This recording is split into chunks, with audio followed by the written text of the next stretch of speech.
Assalamualaikum warahmatullahi wabarakatuh. Oke, kita lanjutkan belajar Microsoft Word dari nolnya.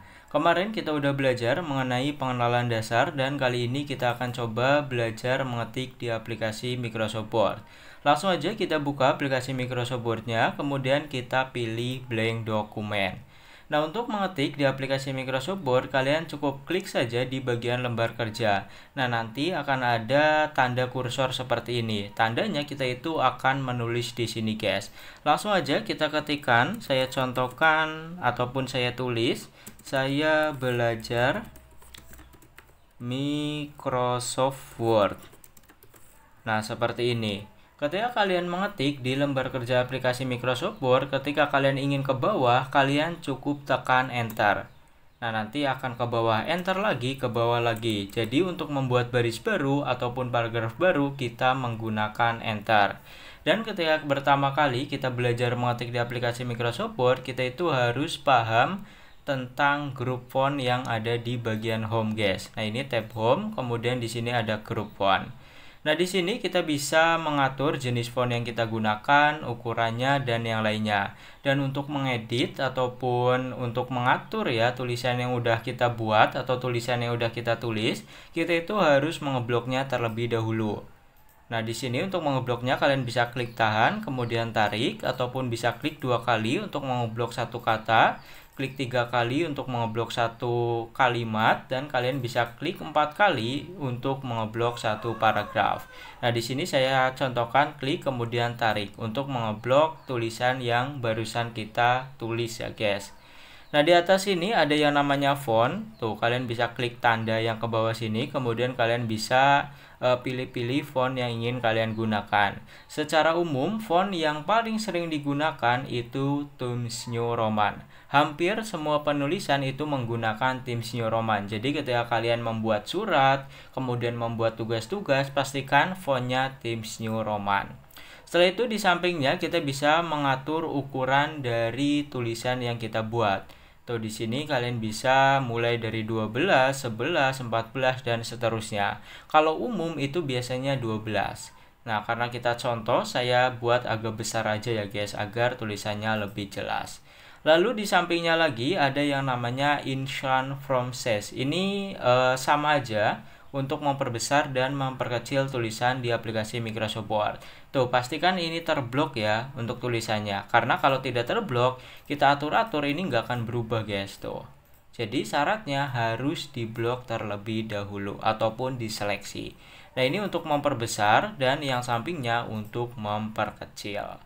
Lanjut, di sini ada yang namanya Cengkes, guys. Nah, untuk Cengkes sendiri kita bahas secara singkat aja. Kalian bisa klik di sini, kemudian kalian bisa gunakan yang Sentence Case. Nah, ini fungsinya untuk mengatur tulisan kita agar huruf depannya menjadi huruf kapital.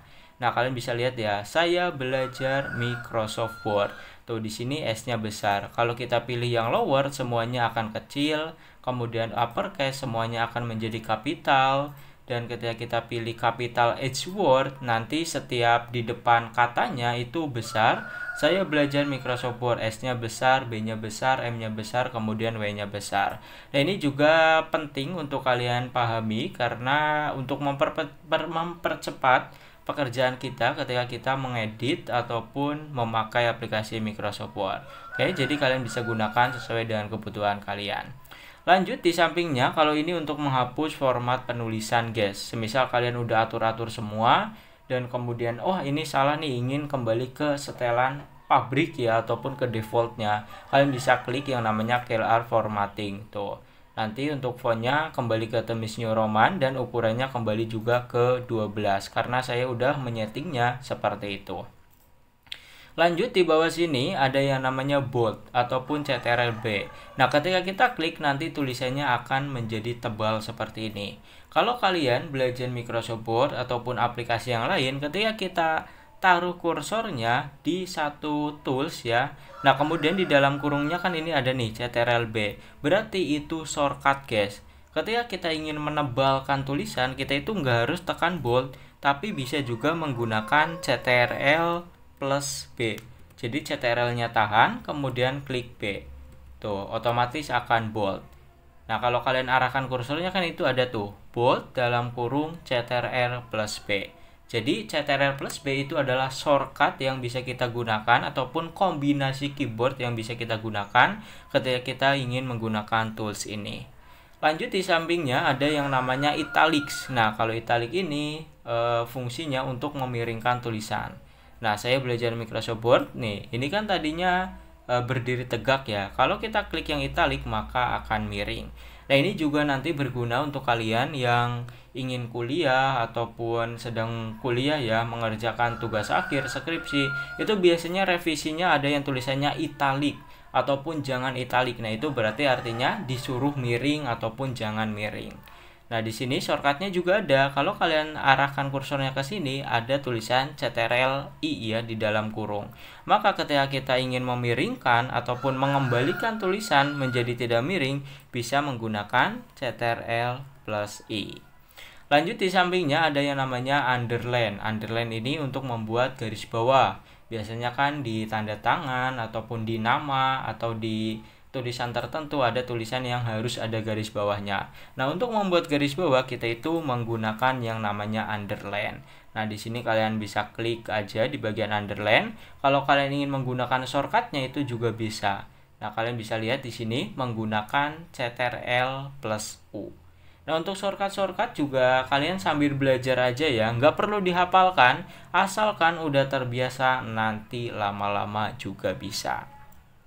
Lanjut di sini ada tanda yang kayak ke bawah. Nah, kalau ada tanda kayak panah ke bawah ya seperti ini, berarti ini ada opsi lain. Contoh nih yang atas, ini kan di font ada Times New Roman, kemudian ada kayak tanda ke bawah. Nah, berarti ini ada yang tersembunyi. Ketika kita klik tuh akan muncul banyak font. Sama juga ketika di bagian underline ini, ketika ada tanda ke bawah seperti ini, kita klik. Nah, nanti untuk garisnya akan ada macam-macam. Jadi kalian bisa sesuaikan. Nah, kalian lihat ya di sini, yang berubah hanya yang atas saja, guys. Nah, ini garisnya 2, yang bawah enggak. Alasannya kenapa? Karena yang keblok itu hanya yang atas saja. Jadi ketika kalian ingin mengubah format tulisan harus diblok terlebih dahulu untuk tulisannya. Kemudian di sampingnya ada yang namanya strike rog ya, ataupun untuk membuat coretan di dalam tulisan. Nah, kita coba klik saja. Tuh, nanti tulisannya akan ada coretan ataupun akan ada garis seperti ini. Nah, di sampingnya untuk membuat rumus-rumus ini biasanya guys, kayak di sini saya, kemudian di sini kita taruh angka 4 ya. Dan 4 ini ingin kita taruh kecil di atas, maka kita blok ataupun kecil di bawah. Nah, kita bisa menggunakan yang namanya subscript ya. Kemudian kalau di atas juga gunakan yang ini. Ini biasanya untuk pemangkatan ya, ataupun ya tulisan-tulisan tertentu aja guys, terutama di bagian rumus matematika. Lanjut juga di sampingnya ada yang namanya tag effect. Nah, seperti biasa ketika kita ingin mengubah teks yang ada di Microsoft Word ataupun mengatur tulisan yang udah ada di lembar kerja kita harus blok terlebih dahulu. Nah, kita bisa klik di bagian text effect. Di sini ada beberapa teks dengan efek-efek tertentu. Kalau kalian biasa melihat tulisan parkir, kemudian tulisan-tulisan dilarang apa, nah itu biasanya menggunakan text effect ini, guys. Tuh untuk tulisan-tulisan besar ya. Nah, kalian bisa atur-atur manual sebenarnya ini outline-nya, shadow-nya ataupun bayangannya, atau kalian bisa ingin refleksi atau ada glow-nya, dan ini bisa kalian atur-atur sendiri. Nanti kita bahas lebih detail aja ya mengenai tag effect ini. Lanjut di sampingnya ada yang namanya text highlight color. Nah, ketika kita blok kemudian kita klik ini, nanti di samping teksnya itu akan ada kayak bayangan ya, warnanya ya, ada warnanya. Nah, kalian bisa atur sendiri. Tuh, kalian lihat ada tanda kayak panah ke bawah, maka tinggal kita klik saja dan kita di sini bisa pilih warna sesuai dengan keinginan kita. Kok nggak berubah, Bang? Iya, kenapa? Karena nggak diblok. Nah, di sini kita blok, udah otomatis berubah dan kita bisa pilih warnanya sesuai dengan keinginan kita. Kalau ingin menghilangkan warna, maka bisa pilih yang namanya no colors ataupun no warna. Lanjut, yang terakhir ada yang namanya font color. Kalau ini digunakan untuk mewarnai tulisan. Kalau tadi di sampingnya untuk mewarnai di sekitar tulisannya, kalau ini untuk teksnya. Kalau kalian ingin merubah warna teks, bisa menggunakan yang namanya font color ya, ataupun font color. Nah, kalian bisa sesuaikan dengan keinginan kalian.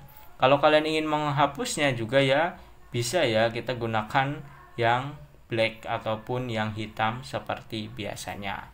Nah, ketika kalian udah memahami fungsi yang ada di font ini, ya kemungkinan besar kalian udah paham mengenai cara menulis di aplikasi Microsoft Word. Sesimpel itu guys, nggak perlu berbelit-belit ya. Saya belajar Microsoft Word. Selanjutnya mungkin kita akan belajar mengenai mengatur paragraf yang ada di aplikasi Microsoft Word. Kita belajar sedikit-sedikit, yang penting kalian sering-sering mengaplikasikannya, sering-sering belajar, sering-sering mengetik, nanti lama-lama akan lancar. Oke guys, selanjutnya kita akan belajar mengenai paragraf, dan kita juga belajar nanti untuk mengatur jenis kertas dan ukuran kertas yang kita gunakan di aplikasi Microsoft Word ini. Oke, itu aja untuk pembelajaran kali ini. Like, comment, subscribe ya jika video ini bermanfaat untuk kalian. Kalau kalian ingin request belajar sesuatu, tuliskan saja di kolom komentar. Nanti kita belajari. Sampai bertemu di pembelajaran selanjutnya.